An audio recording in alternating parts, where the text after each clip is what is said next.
12-Sided Stories is for mature audiences and often deals with topics that may be difficult for some listeners. Discretion is advised.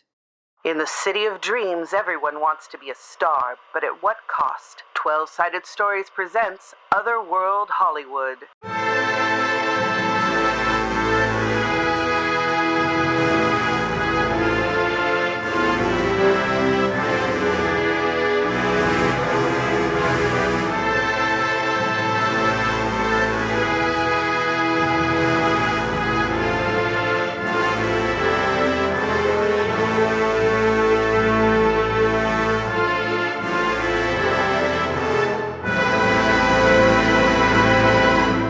Hello, welcome to Otherworld Hollywood, episode number 15. My name is Wes Otis. This is our Call of Cthulhu actual play. We are so glad you are here to join us for this episode. Let us find out about our wonderful players. Let us start with Candace. Hello, everybody. My name is Candace, also known as Candace the Magnificent. My pronouns are they, she, and I am here today playing Ebony Belafonte, pronouns she, her. Hey, I'm Lev. I use pronouns they, them, and I am playing Roberta Robbie Cerillos, pronouns they, she. Hey y'all, I am Mac Beauvais, and today I am playing Lenore Von Mori, also known as Cass Richardson. Hello, everyone. I'm Sam Starr. I use she, they, and the occasional they pronouns, and tonight I am playing Imani DeVoe, who uses she, her. Hey, I'm Michelle, and I am playing Belle Bellington, and about to embark on an adventure, I think. Enjoying the show? Then take a moment to join our Patreon. Support the podcast and get early access to episodes and bonus content. Head to 12-Sided Stories Patreon today. I think this is a good spot for a recap. In the last episode, it's still late night after the recording that you all did, like way back in episode 12 at this point. But this is like 2 or 3 in the morning. You've paired off into groups except for Imani. So let's start with Imani. Imani found what she thought was the corpse of Johnny in her bathroom. She quickly cleaned up some of the fingerprints, her own fingerprints in her own apartment to get ready for the cops to come over. She found out the body was alive. Instead of giving first aid to the body, she called the cops and just waited. In that time between when the cops showed up, unfortunately, Johnny expired. The cops showed up, said, all right, who was here? And Imani said, well, Rose, my roommate, and Trish lives with us, but we haven't seen her in a couple of days. I don't know how this body got here. The cop was like, okay, no problem. We'll, stay local. We'll need to have a conversation with you as soon as we're done looking into everything. So she went to a motel. Then we jump over to Evie and Belle. They were at Belle's house. Richie was waiting there. Richie is Belle's old agent, and was like, what the hell are you doing with this cult? They're bad, they're evil. I've been keeping you away from them for 30 years. What are you doing? Look what happened to Patty Wells, who was the victim of some kind of attack that Belle later found out was a lion attack, or a mountain lion. A lion in LA is like a tiger in Africa. So, it doesn't happen very often. But Evie felt nonchalant, maybe a little happy that Patty got it. They had a conversation. Belle called the newsroom, found out more information, and they decided to go over to the crime scene to look around at Patty's place. Finally, we have Robbie, who we love to death, and Lenore, who has become our mother duck. At the house, they were looking into the Red Horseman and learned some stuff that really didn't help much, but gave them kind of a background of who he was and his part in the universe. Robbie got drunk off of whiskey and became a little squishy-brained. I believe they said squishy-brained. Was squishy, yes, thank you. It was squishy-brained. Anyway, the lights went out. There was a knock at the door, and they go to the door. They open this little hatch thing, this little peephole thing to look out. And the person on the other side was this gaunt-looking, pale man in rags, and he introduced himself as Death, and that is where we stopped that episode. I believe that covers everything pretty well, right? I don't think I missed anything. Now, I know a lot of you are excited to see, like, what's Death going to do, but we're going to actually start with Candace and Michelle, with Evie and Belle, because I am a dick sometimes. Sometimes. Took the words directly out of my mouth, Mac. All of you said it at the same time. That's amazing. The two of you are driving over to the crime scene. By the time you get there, it's like 2:33 in the morning. It's pretty early the next day. And the rain is just coming down hard, and there's all these lightning strikes across the sky. And you get there, and Evie, when you get out of the car, you see that woman. She's standing probably 100 yards away, and she's got on this cotton dress that she wears, but the water has just completely drenched her, but she's not seeming to react to it at all. And she's just watching the two of you. Is this the very brown-skinned lady that I saw in the rear view of... Yes. Do you see that woman? She's uncannily beautiful. I don't know if I want to be her. I want to be with her. Do I see her? No. Belle, how could you miss her? She's gorgeous. Look at her. Wow. Evie, I don't see anybody there. Keep an eye on me. I'm going to make my introductions. I kind of just like gently grab her arm. I say, Evie, we need to focus. Yes, we do.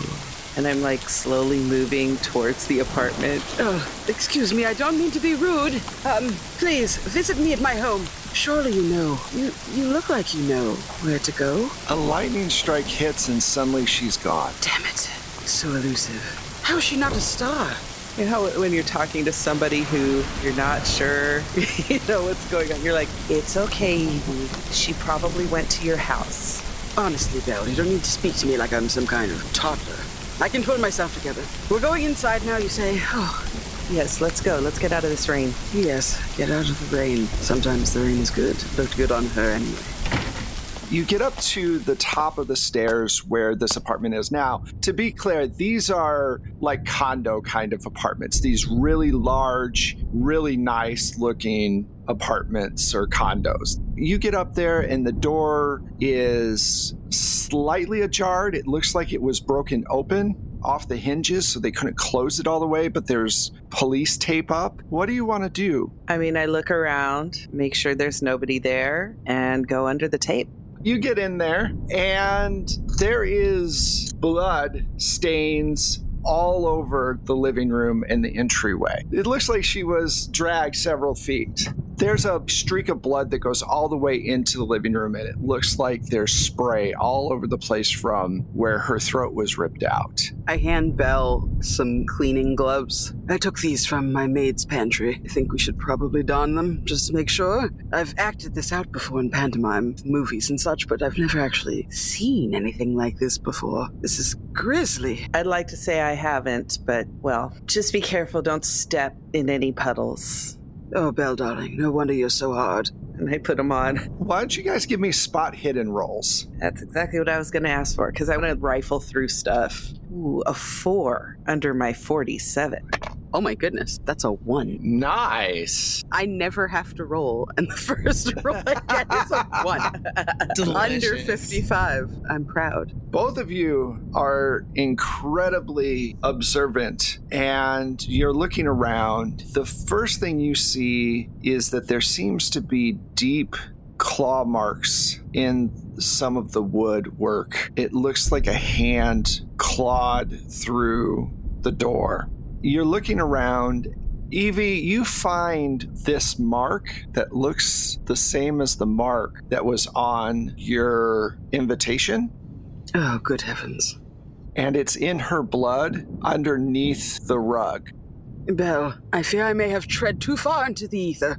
What's going on? There's this mark. Do you see it? Yes. Well, it also appears on that envelope that I received this evening. Oh. I think Richie might have been right. I think I might have been in over my head. It does seem that it was the New Day Clinic. Still, Patty was doing all sorts of trickery and not taking the gravity of New Day as seriously as she should have. This is clearly comeuppance, but what keeps them from doing this to me? You want my honest answer? God, don't make me choose. All right, then I'll just give you my honest answer. Nothing keeps them from doing this to you. Yes, but I mean, don't you think that it's better to die beautiful than to die old and alone? No. I'd rather die a natural death than like this. Look around you, Evie. Yes, but how am I supposed to leave them now? If I try to leave, won't they just do this to me?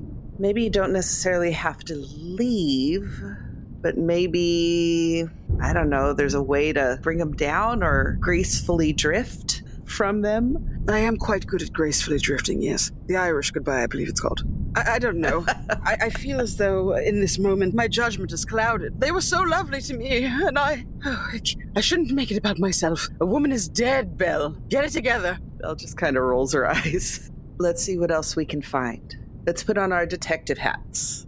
Yes, all right. All right, as Evie pulls herself together, Belle, you see what looks to be some kind of object underneath the couch that doesn't look like it was found by the police, and it's moving slightly. Okay. Glad I'm wearing gloves. I go closer and take a peek. There seems to be a broken jar around it and a beating heart. Oh my. And it has a symbol etched on it. Looks like it was put there by a claw. Can I get a resolve check? Wow, yeah. Oh, I did not pass that. 90. That was an epic fail. All right, then you take 3 points. Belle, darling, are you okay? You look white as a sheet. Don't look over here. Just don't. Oh, no. I just take a second. Is there a canister or something nearby? I'm going to say, yeah, there's probably some kind of, you could put it in the sugar. Or a coffee can. I'd probably, Dump it out and whatever. I'll dump out the coffee can and I kind of scoop it up into the coffee can, put the lid on it. All right. I don't even know if I should tell you what this is, but it's gruesome. Well, I mean, considering it might one day happen to me, shouldn't I know? It's a heart and it's still beating. Still beating? Oh. And I slowly nod up and down. The horrors in here. Are you sure it's hers? Or do you think that old crone took it from someone? I don't know whose it is. Heart identification is not my strong suit, but it has some sort of symbol clawed into it. Yes, well, I've seen quite a few of those tonight. Some symbols, some claw marks. Oh, this is a nasty business. Is it the same symbol, Wes? No, it's different. And it definitely carries forward the Egyptian motif. I don't even know what we should do with this, but I have a feeling we should do something with it. You know who might know things? Cass might know something. I believe she's done some readings of Poe in her day, some telltale heart and such. This could be maybe a character study? Does it seem mechanical in any way? There's no special effect I can think of. May I see it? I'm having a hard time believing, Belle, that this is a beating heart with no body around it, no blood to be pumping through its ventricles. That seems like nonsense, Belle. While she's talking, I just pop open the lid and lean it towards her.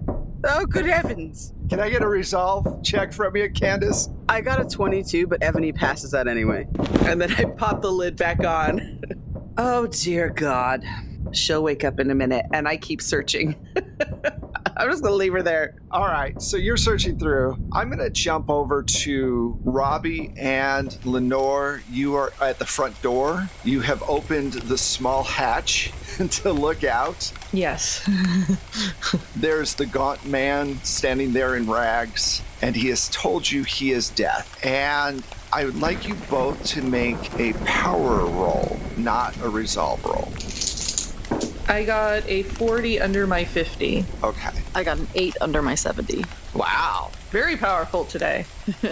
Do I have any kind of disadvantage because I'm drunk as a skunk? I think you're fine. This is more just to give you an opportunity to fight an effect, okay? I'll tell you what that is. When he speaks, you suddenly feel this wave of calmness come over the room. It is up to you whether you let yourself go to that calmness or you fight it and keep vigilant or ready to run or spring or do any of that stuff. How do you think what your demeanor will be? I think there's a calmness for Lenore that's not necessarily from death so much as just being in mom mode almost with Robbie and trying to be calm on everybody's behalf. What about you, Robbie? Robbie's never been calm a day in their life, and it's not going to start because death says so. So I think they feel the wave of calm, and that's scarier to them than kind of any other feeling that might be evoked right now. They're used to like fight or flight feelings. I think the calm is very strange to them, so I think they're just kind of like tightening their grip on the back of Lenore's shirt and just kind of watching. Okay. Death goes, I would like to have a conversation with you both if that was possible. May I come in? He's like a vampire. He can't come in unless we say yes. I don't think that's accurate. I think he's just being polite, Correct. as evidenced by him answering me. Death has really good hearing. Are you gonna kill us if we let you in? What'd you say? I said, are you gonna kill us if we let you in? Because you're death and we're welcoming you, and that feels like the kind of symbolism that's bad. I understand your fear, but if I wanted to take your souls, I wouldn't knock at the door and ask to come in. That's a very good point. Lenore, that's a very good point. I'm going to squeeze Robbie's hand real quick to kind of relax him enough to let go of my shirt. I'm going to unlock the door and open it. He walks in slowly and he says, thank you so much for talking with me. I know I can be off-putting for humans to talk to. I don't talk to the living very often. I'll be honest, I am a huge fan of yours, Lenore. I love your show. It is so well curated. Do you pick the movies that you do, or is someone else do that? I was just curious. It's a joint effort. Well, I think you do a wonderful job. You just kind of set everything up so well, and it's really nice to watch a show that's, so well put together. I offer you an autograph, but I feel that that's minimal in comparison to what you'll eventually get someday. Can we sit down?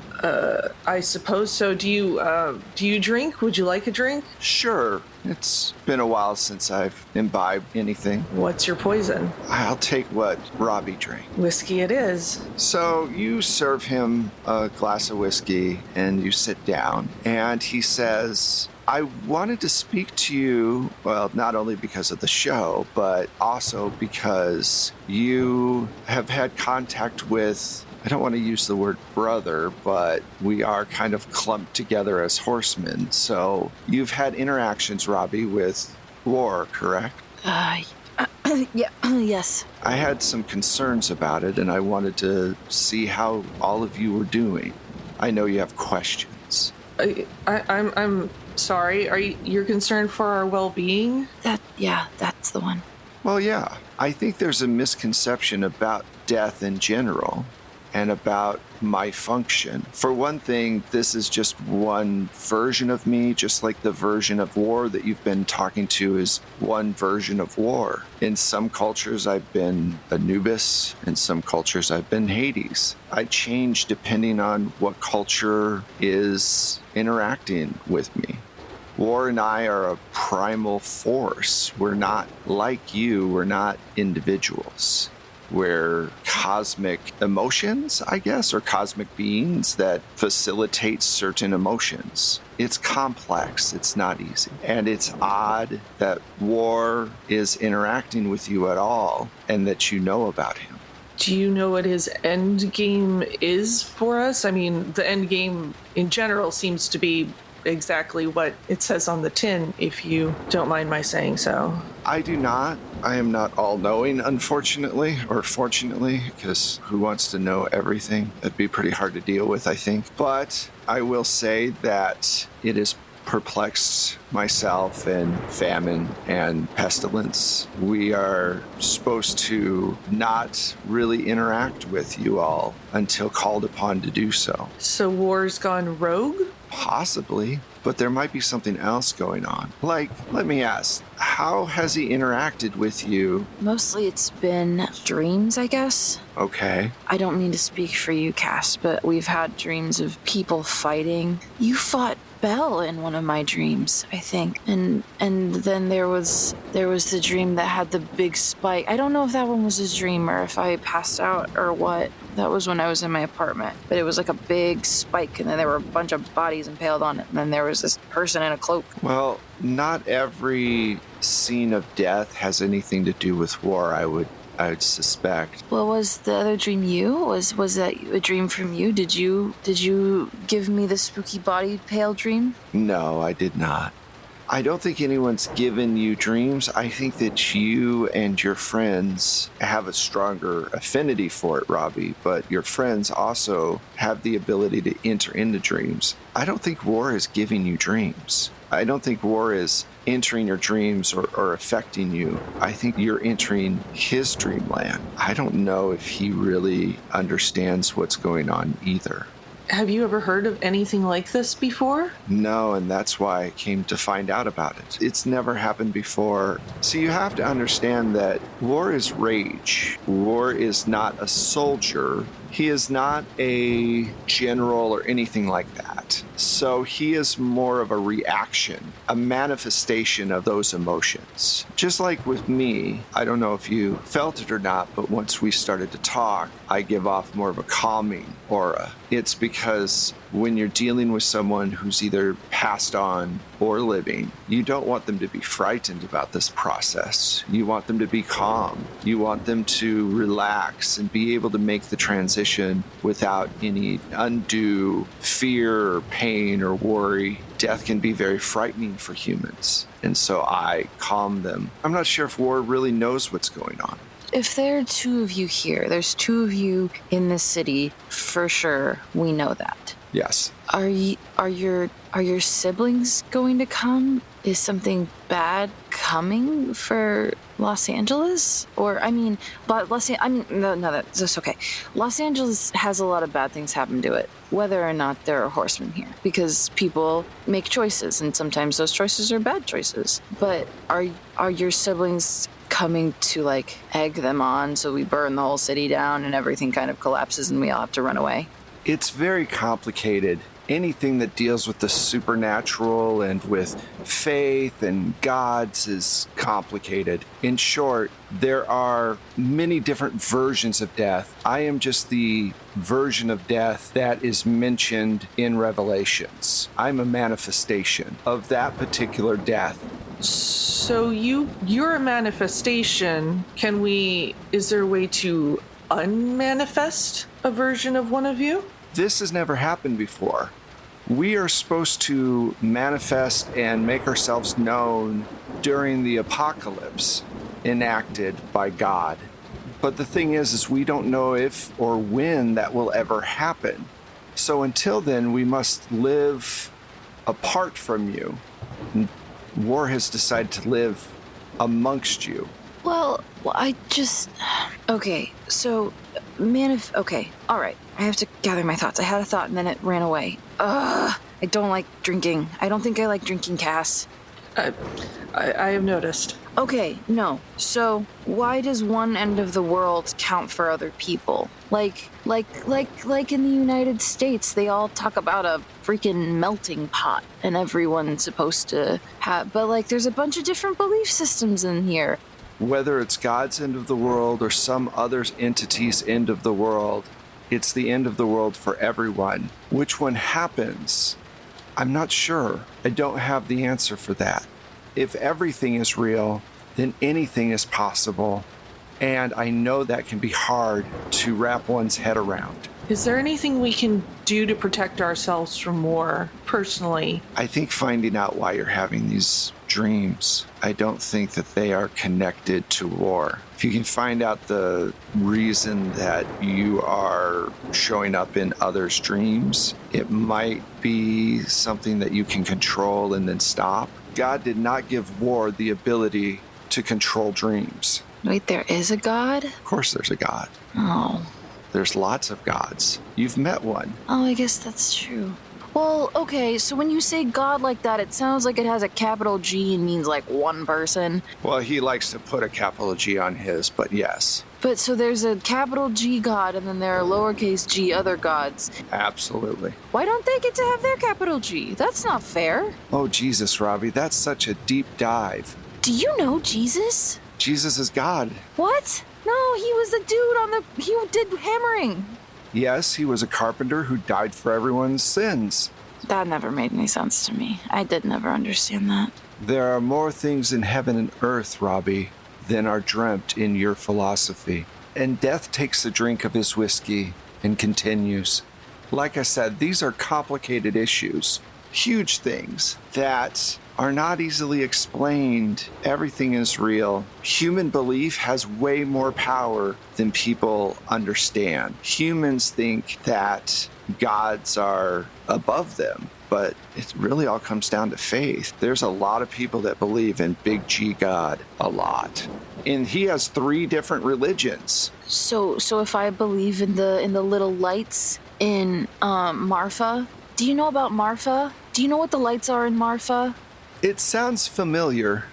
And at this point, they've kind of laid down on the floor and they're like unbuckling parts of their leg braces because they're getting stiff and uncomfortable. And they're just fully flat on the floor. Okay, the Marfa lights. Do you know what the Marfa are? Because they just pop up. And what if I just believe in the Marfa lights and that's God? What if that's God for me? What do they get power then? They're not God for me. I was just saying as a hypothetical. I believe that it takes more than one person's faith to give power to an idea, but I could be wrong.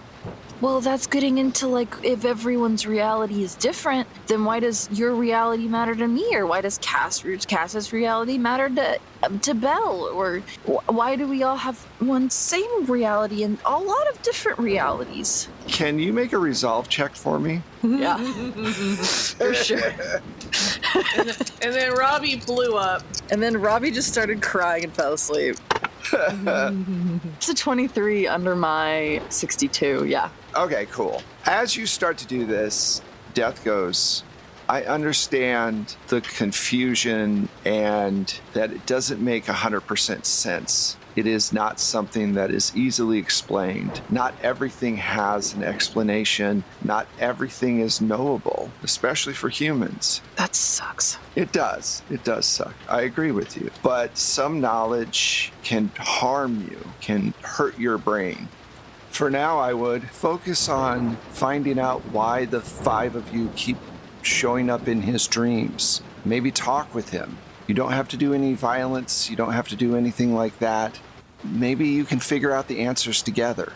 If we'd like to talk to you again, is that possible? Well, I mean, you are Lenore Van Mori. I think I can make a special case for you. I mean, I enjoy your show so much. Which, by the way, before I leave, he pulls out a small camera from his robes. Can I get a picture with you? Absolutely. Robbie, are you okay enough to take a picture? Yeah, sure. Hold on. And they're going to start doing up all the buckles that they've undone and kind of clamber to their feet. Some of the buckles are very poorly done.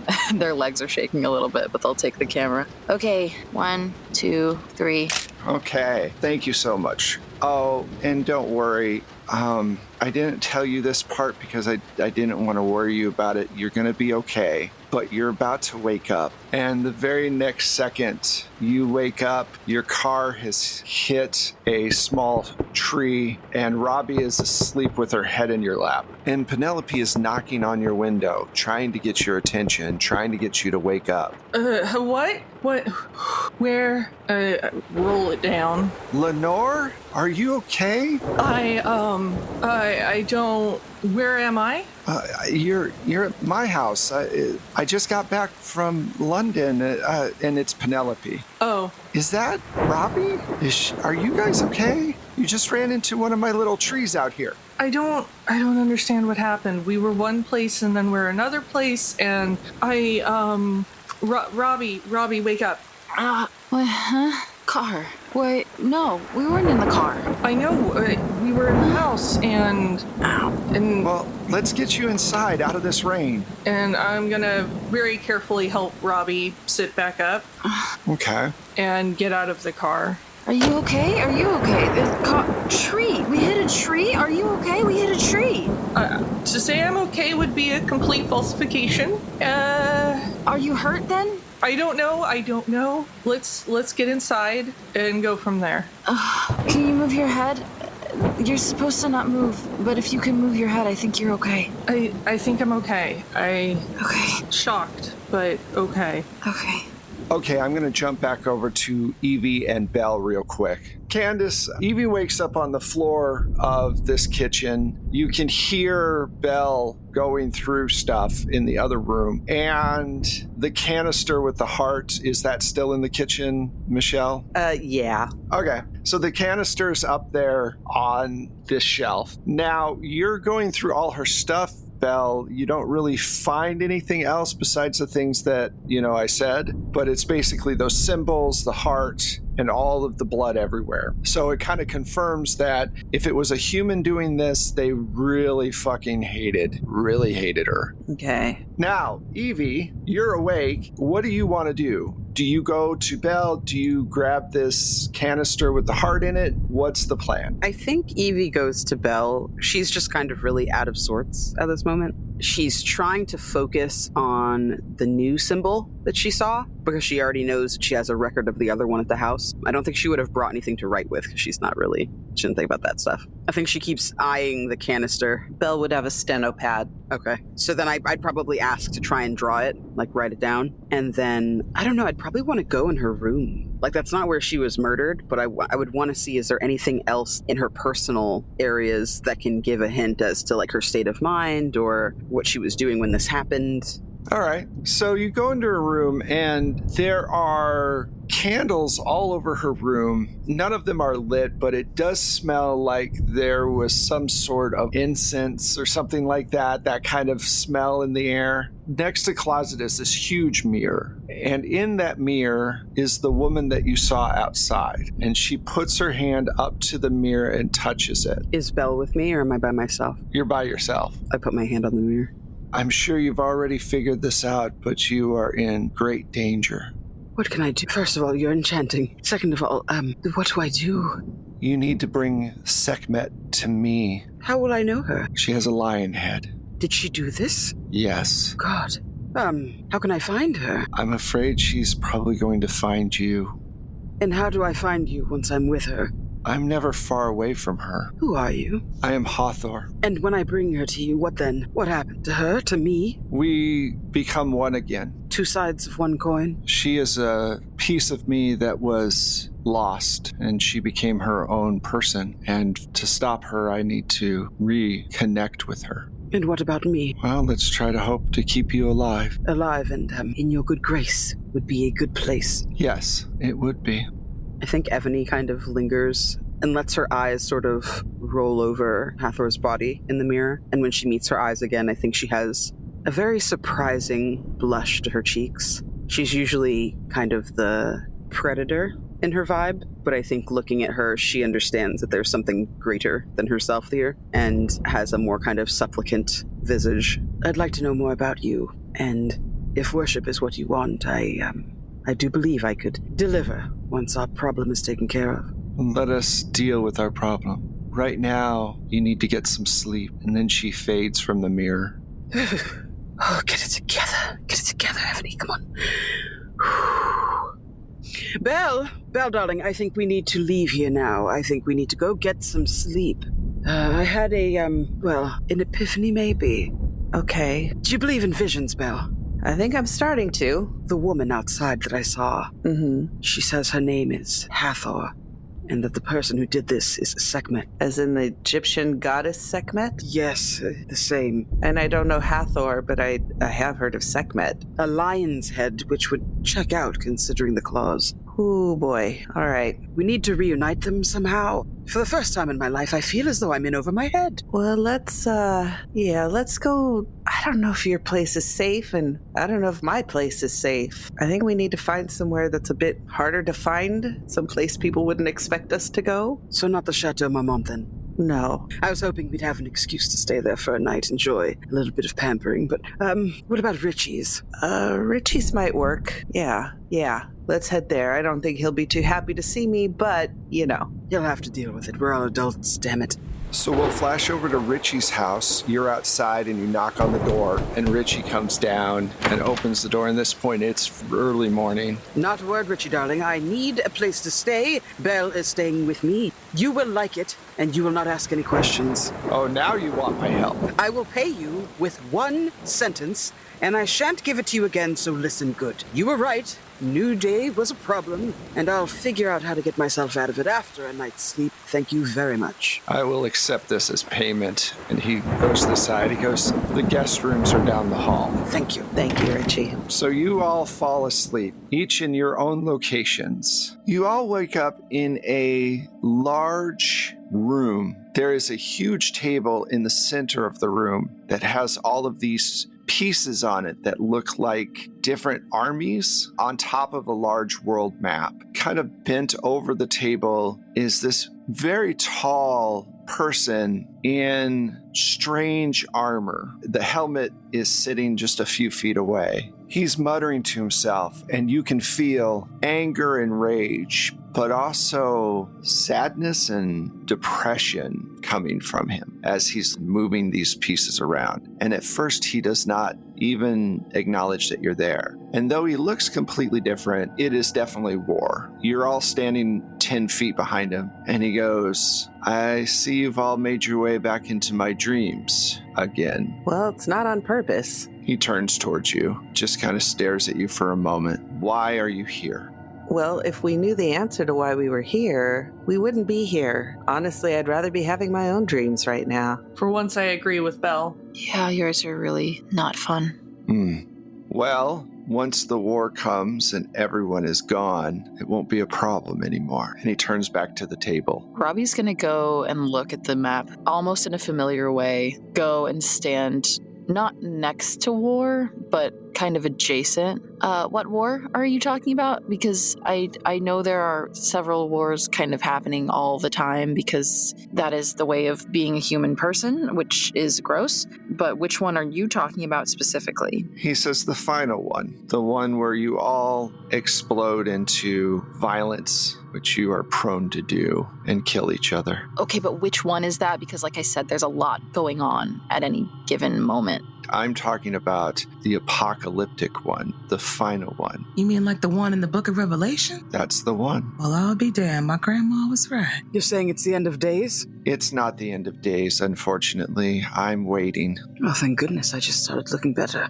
Okay, wait, so we talked to someone else who said that an apocalypse doesn't have to mean the end for everyone, and now you're saying that the apocalypse does mean the end for everyone, so one of you is wrong. And I like the idea of you being wrong more than the other person. I can understand why, but I really want you all to die. Why is that? And he turns towards you all. Once you're all gone, then I can be gone too. Oh, so this is... Yeah. Imani raises her hand. I'm so very confused. Yes. So, are you saying that we're like the conductors of the apocalypse? Like if we're here, then we're the ones who trigger it, or we have something to do with it? Because why would we have to die? No, I don't think you understand me. I don't think you have anything to do with the coming apocalypse. I think that for some reason you keep coming into my dreams. I don't think the two are connected. You are here. I can't deny that, but you're not part of the apocalypse. You still have yet to explain to me how we have to die in relation for any of that.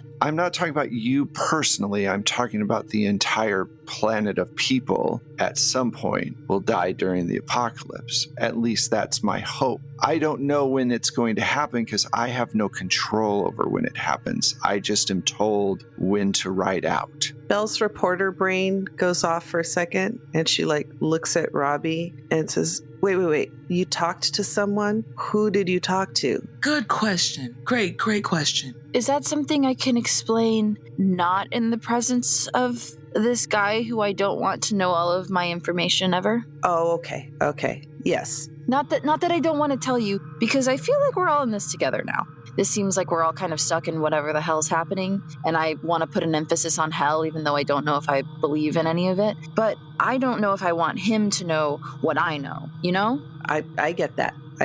So, mum's the word for now. Is this what it's like out here? Ever since I came out here, it's just been shenanigan after crime after shenanigan, and I'm starting to think if I wanted all this mess, I could have just stayed back in New Orleans. That's true, lovely, but there's no glitter over there. The glitter makes it pretty. Glitter and apocalypse, gumbo. Glitter and apocalypse, gumbo. Although, to get back to the topic at hand, if I might, you and Lenore gestures towards war. What you ultimately want is to cease existing? Yes. Would you be amenable to that without an apocalypse? It doesn't happen with you all still alive. That you know of? Have you tried? Yes. Oh. I've tried not to exist before. It doesn't work. It sounds to me, darling, like you're just as much of a pawn as the rest of us. That can't feel too good. Well, of course not. I'm driven by how you all act. Because after this next war, there's going to be another war, and another war, and another war. That's just humanity. That's how it's been since the beginning of time. It is, but people can change. Things can change. I have spent the past 24 hours with Belle, and we're both still standing. If anything should show you that people can change, it's that. True. I get that, but then you and maybe Belle too, I'm not 100% sure. I'm still don't know her that well. However, y'all have common sense. The rest of humanity does not, henceforth why it will continue to be war after war after war after war, long before us and long after.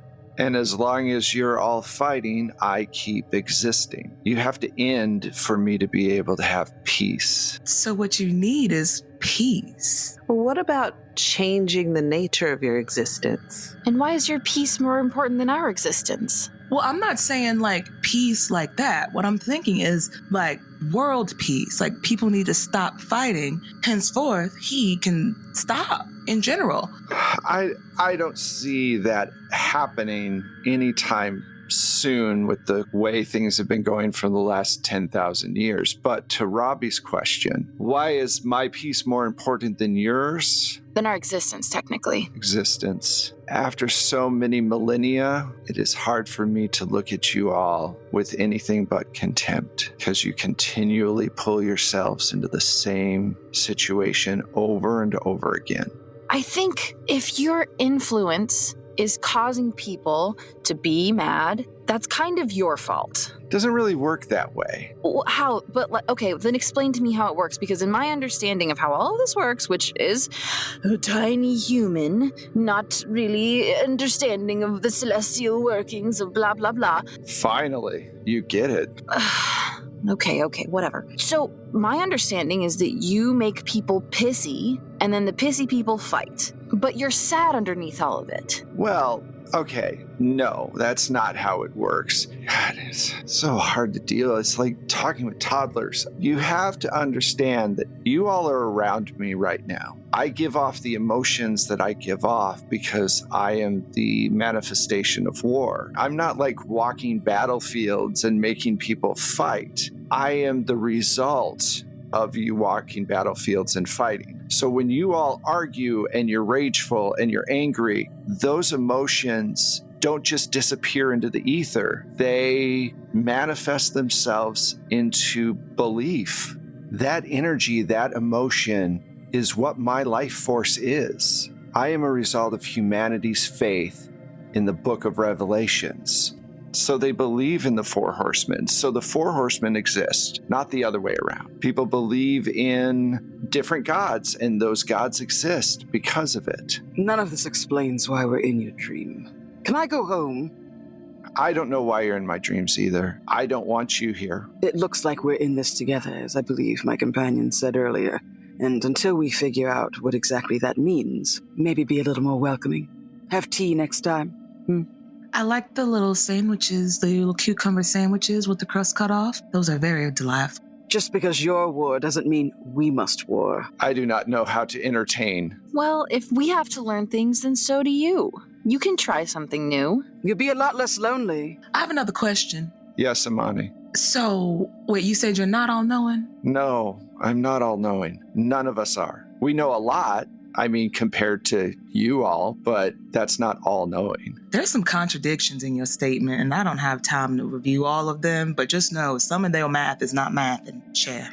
You have to understand that contradiction is baked into faith, That's ridiculous. but true. Well, I think my question still stands, though. Why can't you just change the nature of your existence? Perhaps you could be passion. That job's already taken. Become a war against hunger, or a war against corruption, or a war against poverty, or something like that. Typical American always wants war. I don't have answers to any of this, if I'm being honest. Says the person whose entire existence is war. I wouldn't exist if there wasn't any war. That's the whole point. You said yourself previously that you're not just the war, but there's different types of war. So why can't there be different types of other gods outside of war? There is. Then do it. First of all, I'm not a god. Second of all, you can't just turn into a different type of, well, unless you're Sekhmet. The point is, Wait, What about Sekhmet? yeah. Sekhmet can change. well, Sekhmet was a different god, and then she split from Hathor and became Sekhmet. Oh my goodness. It happens. Ebony grabs Robbie's wrist Oh, yeah. and looks into their face. Remember when you said you don't want to discuss everything? Mm-hmm. I have an extra thing also. I just remembered because of what they said. Do you also have a thing? I do have a thing. Yes. Excellent. We should get brunch. You know what? This is tiring. I'm going to wake you all up. And suddenly he morphs into this huge, horrifying monster in front of you. You could have done this from the beginning.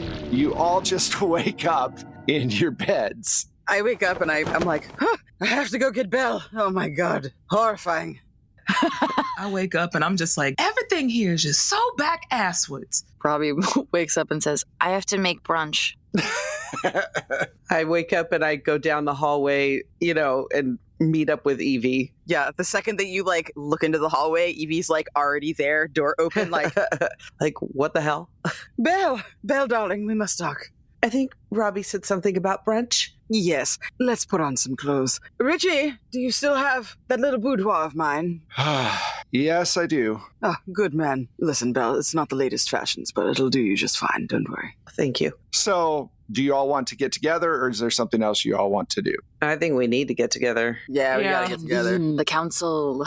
So you all get together, and oddly enough, when you show up, Robbie has started making this large amount of food, and Alan, the butler, is standing there kind of worried looking, like you're touching all of his stuff. And when the bell rings, he goes and lets each of you in one at a time, and Penelope's in there sipping on coffee and says, "Oh, it's so good to see you all. I just got back last night, and I'm really glad that to be back home. How's everybody been?" Well, I think that's a long story. Oh, well, that makes sense.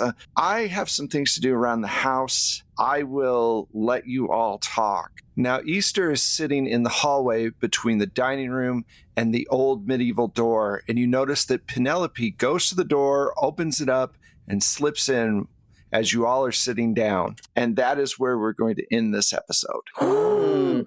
Up to no good. So thank you, everybody, for listening. We are going to end it there. We obviously have a lot of great stuff going on. Where can we find all of you wonderful people? Let's start with Mac. Hey y'all, I have been and will continue to be Mac Beauvais. You can find me everywhere online as @StrangeLikeThat. Even platforms that don't even exist on, I'm there. I know that doesn't make any sense and it's not supposed to. Hi, I'm Lev. I am on Twitter at Lego M2, the number 2 RS, and Instagram and Blue Sky at lev.rs23. You can hear me talk a lot more on Mayday. You can hear me talk a lot more in different podcasts and video games. I do a lot of talking for a person who doesn't like to talk. Hello, everybody. I'm Candace the Magnificent. You can find me at the Candace Marie on Twitter and Blue Sky, at Candace the Magnificent everywhere else. You can see more of me all across the interwebs doing TTRPG actual plays and narrating podcasts. For more information, just find me online and you'll see what I'm up to. Hello, everyone. I am Sam Star. You can find me all across the interwebs, same at everywhere, at Lust for Life X. You can catch me on Transplanner. You can catch me on here. You can catch me on Strix U and a bunch of other stuff that I have up and coming, as well as SS Bad Ship with Jill Rees and the Do You Validate channel, which is a lot of fun as well. That'll be out relatively soon. But yeah, for anything else I'm doing, you can just follow me online and I will tell you there. Not super active on the socials unless I'm doing something or talking shit. So you can find me there doing either or both of those things. Hey, I'm Michelle, and you can find me on the socials at Michulu. That's Michulhu. You can find my music and Wes's amazing sound effects if you subscribe to the Plate Mail Games catalog through BattleBards. And I am Wes Otis. You can find me at Plate Mail Games on most of the socials. You can find the show at 12-Sided Stories, all spelled out, all one word.com on our website, where all the links are and everything else. You can find us on most social medias at 12-Sided Stories, the number 12, then Sided Stories. So come and say hi and follow us over there, or come over and join us on Discord, where we get to talk to people and all this great stuff. If you want to help out the podcast, join us over on Patreon, or give us a shout out or give us a review. Any of those things are very helpful. Thank you so much for listening to Otherworld Hollywood. We will talk at you very soon. Bye, everybody. Bye.